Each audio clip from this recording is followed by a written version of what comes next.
Why have we come to earth? Do you remember?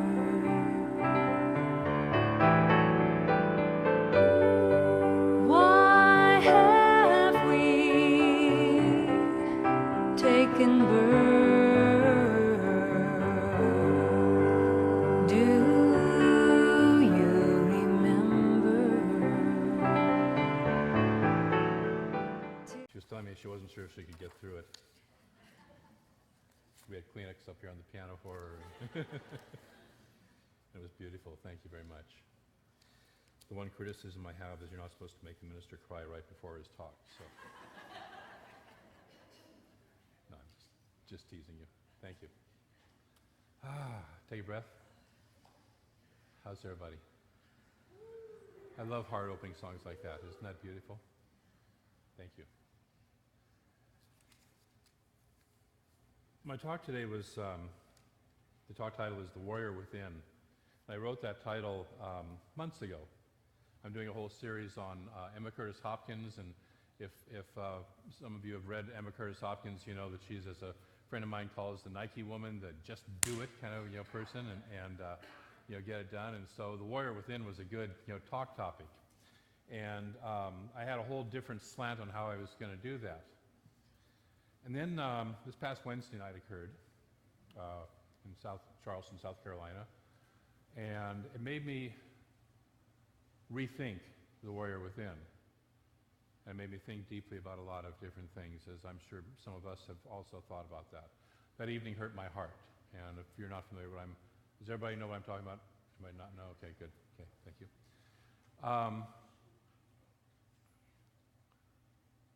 And so I wanted to look at the idea of the warrior, the model of the warrior. I wanted to look at beyond the racism, beyond should we have guns or not have guns, beyond all this stuff. What is the core? What is underneath that? What is underneath all of that stuff? We're touched by this particular incident, perhaps. There are other incidents that have touched us, as Bob Rock referred to.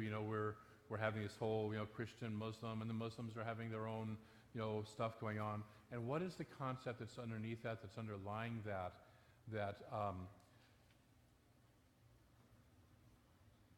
is the source of that? That is a germinating seed that brings that into form. And to me, it's the idea of war. Ernest Holmes says, the peacemakers are called the children of God. We never associate warriors with the divine kingdom. Struggle and strife are outside the kingdom. They cannot enter in because of their confusion. Only peace can enter the gates of reality and sit at the table of love. The divine host serves not his bounty to confusion, but distributes his gifts to those who enter the gates with peace in their minds and love in their hearts.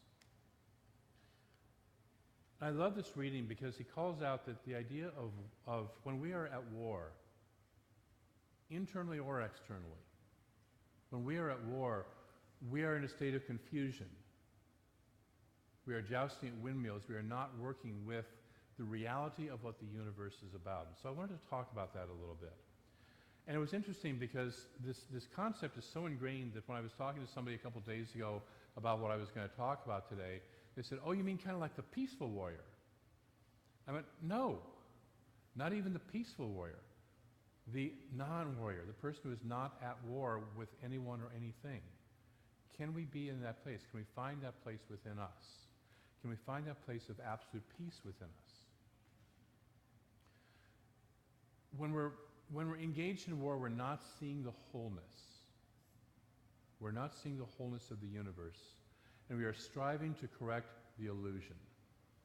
It's said in the mining camps in the late 1800s, when the first still movies were coming in to the mining camps, and they were showing them, and the villain would tie up the heroin on the railroad tracks, and as the train was coming, then once in a while one of the cowhands would sit there and stand up and pull out a six-shooter and shoot the villain on the screen. Okay? Didn't do a whole lot, did it? Yet we sometimes do that, don't we? We're trying to shoot the illusion. You know, as my friend Eddie Watkins says, we're combing the mirror instead of our hair. And so we're not seeing the wholeness, but we're striving to resolve the illusion. We believe there's something wrong and we got to go fight to make it right. And have you noticed lately that all the fights to make it right are kind of colliding with each other? Yeah? And we're good at that, excepting it's destroying us. Emma Curtis Hopkins tells us that we cannot simultaneously believe in good and evil. That when we do, we experience turmoil and confusion in our lives. And evil is not as in bad, but evil as in just simply living our life out of alignment with the highest good, out of alignment with Spirit. We can't do that and simultaneously experience peace. So take a breath with me. We've been surrounded by the belief in war. Have you noticed since we grew up? Okay? There's the Bible. Nice peaceful book. The Old Testament has all sorts of wars and angry gods and judgmental God and all this stuff at it. The New Testament ends with Revelations, where Jesus is going to come back and kick you know what all over across the world and reestablish the New Jerusalem. That's the Bible. We got these end times. The Quran has the idea of jihad. And the original idea of jihad was simply the dealing with that within us which is not in alignment with the highest and best of Allah. It's dealing with the inner part of us. It was the inner war. But of course that's been misapplied also.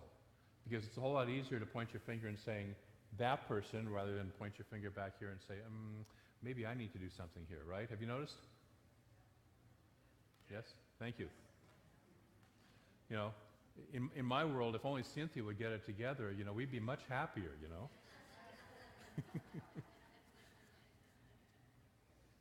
And so we're good at pointing our fingers.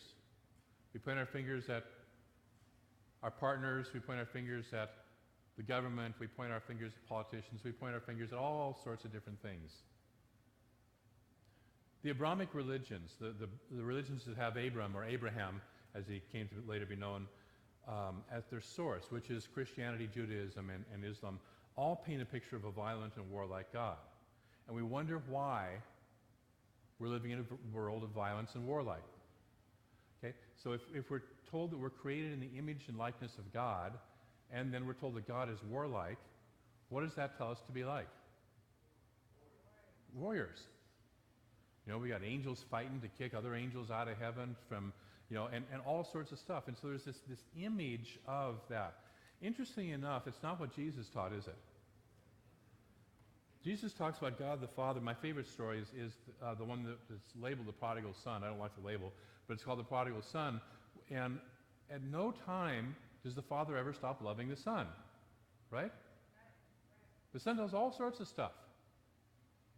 He does stuff that is completely against Jewish law at the time. But at no point in time does the Father stop loving the Son. That's the God that I believe in. That's the God that I want to be more like. And yet we've been conditioned from childhood on, we've got to fight things and be at war with things.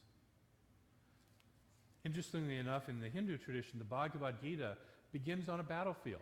The main character, Arjuna, is a warrior.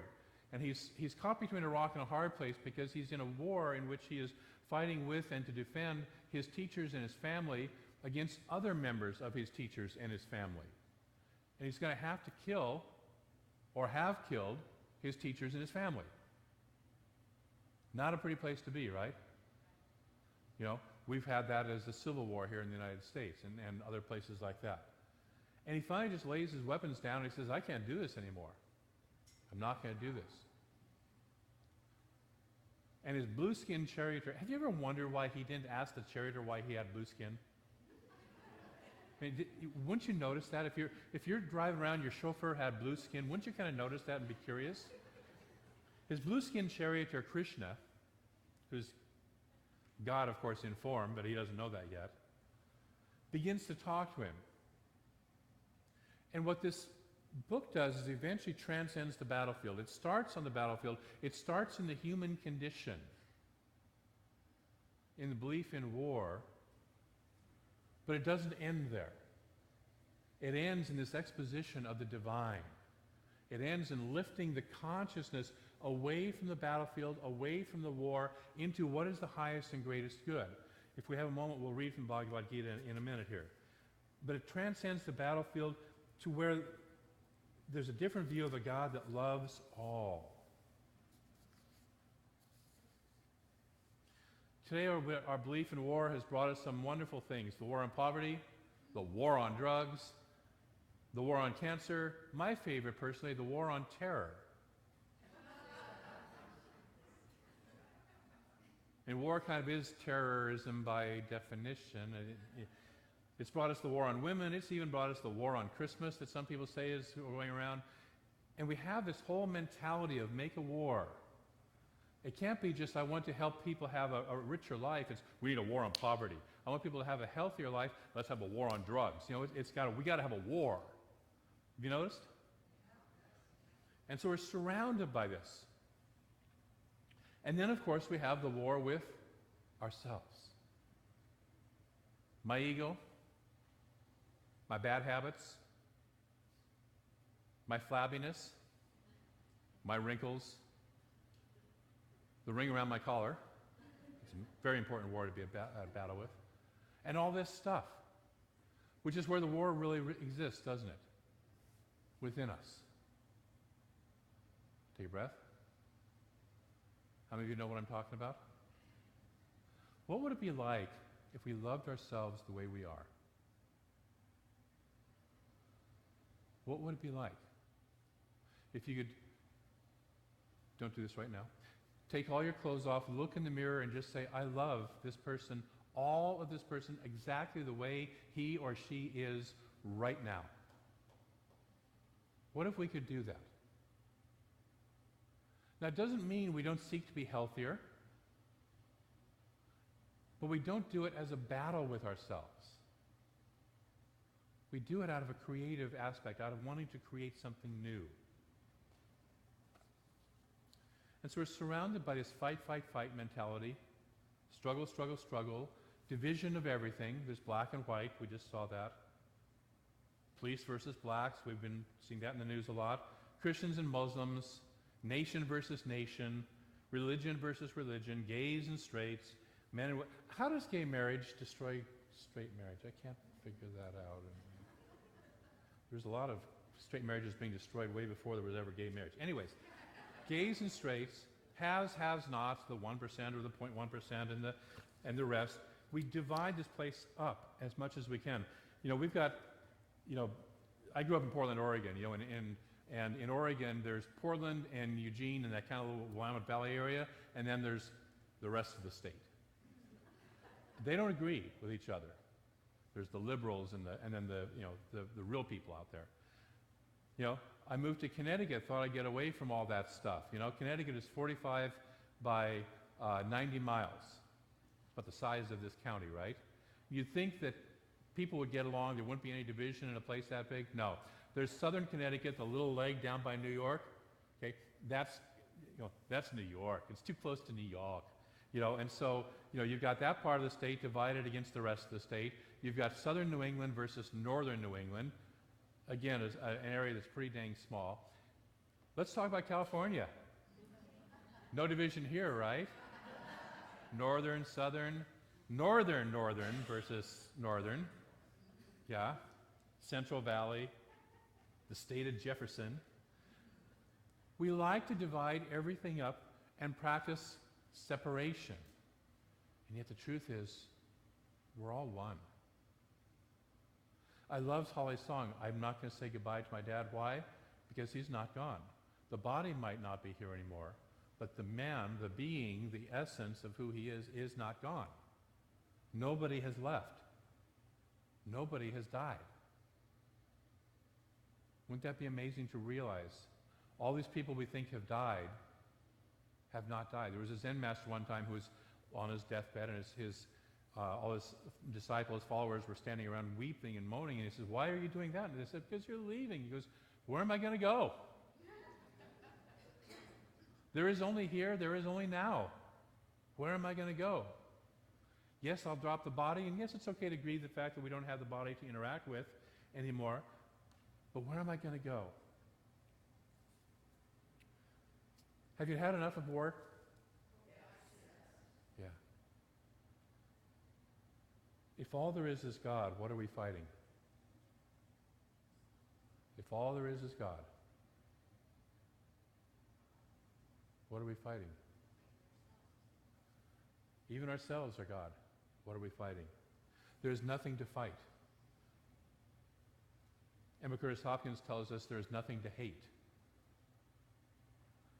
That's okay if you dislike something or disagree with somebody, but you can do that without hatefulness. You can do that without war. You can do that without a belief in separation. You can do that with a respectful conversation. You can do that with respectful processes. Ernest Holmes tells us to be a people who are for something and against nothing. What would that be like?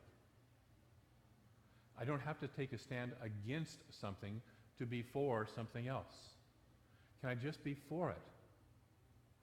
I don't have to be against poverty to be for, abundant good for all people. I don't have to be having a war on hunger. There's another war for you. In order to want to have all people being well fed on the planet. I can just say, I want to have all people being well fed on the planet, right? Okay? I don't even have to be against war to say that I would love to have us living in harmony together.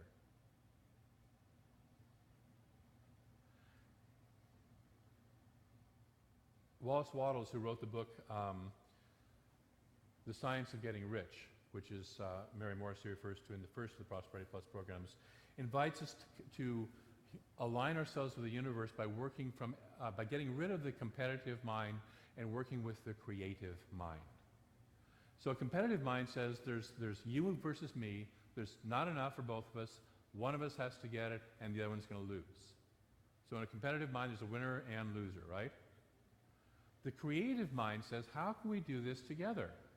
How can we have all this? I was working with somebody in our intentions retreat workshop yesterday that had to make a decision that recently in her life about two paths that looked like they couldn't be both followed. And I would finally say, you know what, I'm not going to follow this path, but I'm going to take the energy that this path would have given me and bring it over into this other path. And so I can have both together. We like to say here that we live in a both-and universe. I can have this and I can have this, rather than one or the other, rather than being in competition.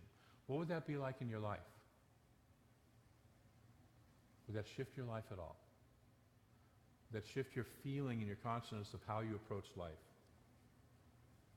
So what's our solution? I love Charlie's prayer. One of the things that he said in it is to be open and humble to spirit. When we get our, as Emerson likes to say, bloated nothingness out of the way of the divine circuits, when we open up and can be humble to spirit and can start to live from that. When I look at you and all I'm seeing is spirit, all I'm seeing is God. I may like or dislike what you're doing, what you're wearing, what you're eating, whatever. It doesn't matter, but I still see you as God, and you're perfect.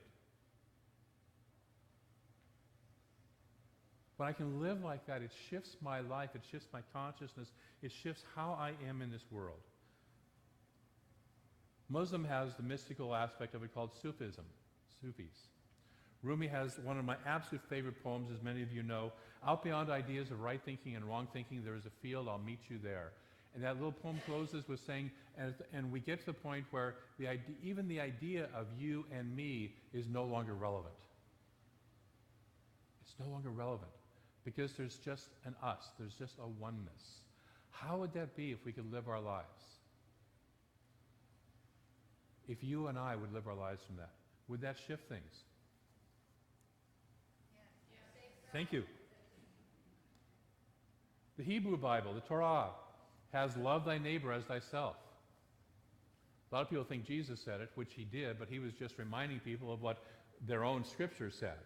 Love your neighbor as yourself. Jesus himself also said, blessed are the peacemakers. He didn't say, blessed are the warriors. He said, blessed are the peacemakers.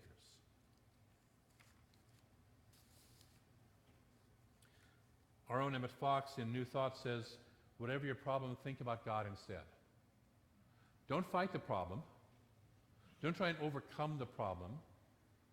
Think about God, because God is where we're all going. God is the good, God is the love, God is the health, God is the wholeness, God is the life energy that we all want. And if we put our attention on where we want to go, that's where we're going to go. If we put our attention on doing battle with this problem over here, that's where our energy goes. You know, there's a bunch of different Star Trek episodes where, you know, they get stuck in some sort of a, you know, some field or other that if they start shooting their phasers into it or you know, moving energy into it, it just gets stronger and builds off the energy they're putting into it to fight it. Anybody remember those? You know? We live in a field that's like that. The more energy we put in any direction, the stronger that direction goes. Where do you want to put your energy? I want to put mine to more life and love and wholeness, health, vitality, and aliveness.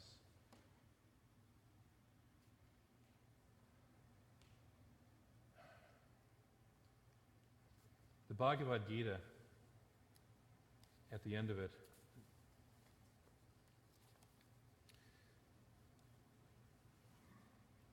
Krishna has taken Arjuna on the ride of his life. Basically, he's exposed him to the entire universe and God itself, to the point where eventually Arjuna says, take it down a notch, I can't handle all this. And he finally says, make every act an offering to me. That's the seva that we were talking about. Make every act an offering to me. What if everything you did was an offering to the divine life, to the one life? Regard me as your only protector. Relying on interior discipline, meditate on me always. Remembering me, you shall overcome all difficulties through my grace. But if you will not heed me in your self-will, nothing will avail you. If you egotistically say, I will not fight this battle, your resolve will be useless. Your own nature will drive you into it. Your own karma, born of your own nature, will drive you to do even that which you do not wish to do because of your delusion. The Lord dwells in the hearts of all creatures, whirls them around upon the wheel of Maya, which is illusion. Run to him for refuge with all your strength, and peace profound will be yours through his grace. What does that say? That says if I turn to God, I of myself can't do it. You know, Jesus taught us this. I of myself can't do it. It's not I, but the Father within. Our process is not to be against war. Our process is to open up to Spirit and say, as St. Francis said, you know, help me to be more peaceful. Make me more loving. I am willing to be this. I don't know how. See, we have two natures, according to Emma Curtis Hopkins and others. We have the Adam nature, which is our human nature, and we have our Christ consciousness nature. Okay? And if we live from our Adam nature, that's the one that will continue to feed us and continue to you know, what is it Paul said, you know, that which I want to do, I don't do, and that which I don't want to do, I do.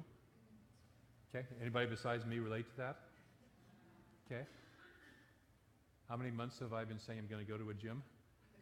And I've been donating money to the gym? And so, but if we open up that Spirit within us, if we open up that Christ consciousness and say, you know what, I am willing to live from that. I don't know how. See, I don't know how to make this world into the more loving place that it is, but I know the energy that does. I know the wisdom that does. And I am willing to just simply be a conduit for that energy. Would you like to join me in that? Yes. Okay. To just be a conduit. I am willing to live as and in a world that is more loving, more harmonious. I'm willing to be that. So this week I'm going to invite us to have a practice. The practice is to let go of the war within. To let it go. To wherever you find yourself, noticing yourself at war, we're going to do a three-pronged practice. And this practice actually comes from Reverend Barbara, our own Reverend Barbara. And for those who don't know, she has a couple of Science and Mind Centers in the Ukraine. And the Ukraine's kind of having some difficulties for the last year or two, right? They're in the middle of a war. And so how do these practitioners, how do these people who are in the Ukraine hold this consciousness when their whole nation is at war? And so she has a three-pronged practice for them to do. And she says it works for them very powerfully. And so I want to invite us to take that practice in this week. And the first one is that when you encounter a situation that is challenging for you, to take a breath, to breathe in and say, peace now. Peace now. Okay. So what that does is it sets an intention, it sets a direction. You know, I can either fight or I can choose peace. I think it's the Course in Miracles says I can choose happiness or I can choose this to go spinning off here. And so it's peace now. Secondly is I begin to remove aggression from my heart by saying, I trust life. I trust life. One of my sayings when I lived in Seattle has a little bit of traffic, a little more than Reading. And once in a while you get conflicts with that traffic. I actually had a conflict with a person in traffic while I was up there, didn't I? Person cuts you off on the freeway, and I used to, well, have thoughts and sometimes take actions that were not necessarily the highest and greatest good.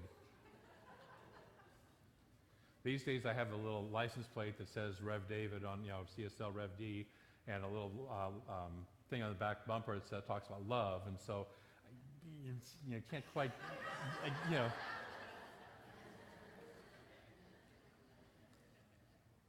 And I used to say, vengeance is mine, saith the Lord. I don't have to get back at that person. I let God handle it. I give it to God. If that person just needed to vent, fine. If that person lives that way, the law is their life is going to reflect that. I trust life. So when something happens, you just simply say, I trust life. I trust God. I trust the divine. I trust the unfolding process. And then thirdly, I stop complaints from my mouth. And I say instead, I give thanks. I give thanks. So let's practice that together. The first one is peace now. The second one is I trust life. And the third one is I give thanks. Would you be willing to practice that this week? And hopefully for a lot longer than this week. Great. What I know is going to happen, because I've been playing this for a couple of days, is a greater peace will show up in your life. We individually and we collectively as a race need that at this point in time. And it'll be a challenge for you to watch as news happens, as people interact with you. Can I catch myself and remind myself and do this? And here's the deal. If you forgot, and you suddenly find yourself in a war, no matter how small or how big, just catch yourself at the moment. Do not then go to war with yourself and take out the big sledgehammer and beat yourself up. Okay? Don't do that. Anybody besides me ever? Okay? Don't do that. Just catch yourself and say, wait, I choose peace now. I've been in relationships where I've been in the middle of arguments and I just suddenly choose peace or choose something different. Okay? And it's amazing what starts to happen in the argument. Everything starts to settle down. All it takes is you. All it takes is one of us. All it takes is one person doing it. So I thank you for being willing to be the person who does that. I'm going to close with a quote from Emma Curtis Hopkins. Two natures come calling our attention, even within ourselves. One is pure Adam nature, with its erroneous ideas of God and life. The other is our Christ nature, with its faithful ideas of God and life. One is our substance, the other is our shadow. One is our real, and the other our unreal. We abide in the light by acknowledging only our Christ nature. We are torn in the conflict of change, of ups and downs, by acknowledging two natures. Adam nature will subside in meekness when we give utterance to Spirit, when we admit that the Spirit is all, and the only reality. So this week I invite you to remember and to see, to challenge yourself to see past the veil and to see Spirit as the only reality that is happening. Let's pray.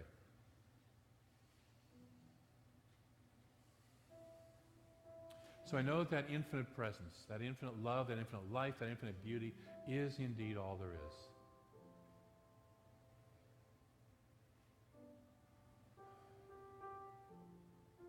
Every mystic who has ever touched that presence has talked of it, has reported back of its infinite love, way beyond our idea, way beyond our imagination, of its infinite wholeness, of how all is well within that consciousness. Emerson said that on the human level we strive and struggle while the infinite lies in smiling repose. And I know that because that infinite presence is one and all there is, that we ourselves are that presence. Whether we remember it or not, whether we're awake to it or not, no matter how deeply we've forgotten it, we still are that infinite presence. We are that life. We are that love. We are that oneness. We are it. Right here, right now. And so from that awareness, I speak my word. That each of us who hears this, each of us who feels this in consciousness, remembers this truth. Remembers this truth ever more deeply, more beautifully, more powerfully, and more fully in our lives.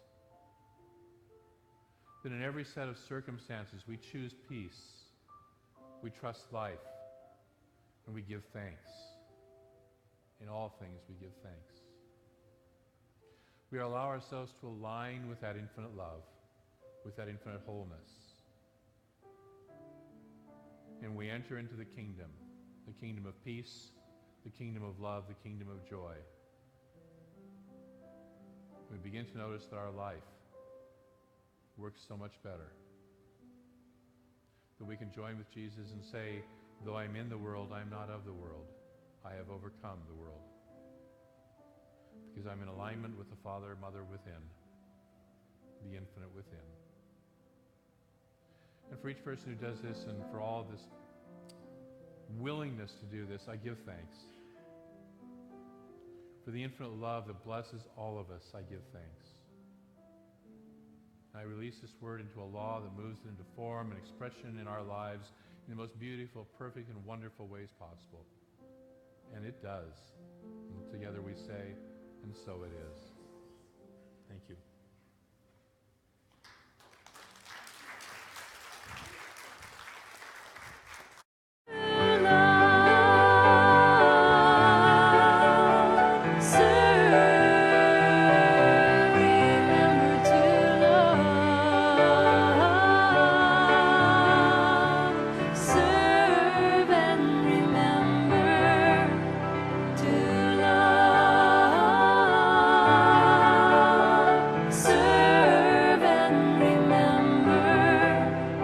To love,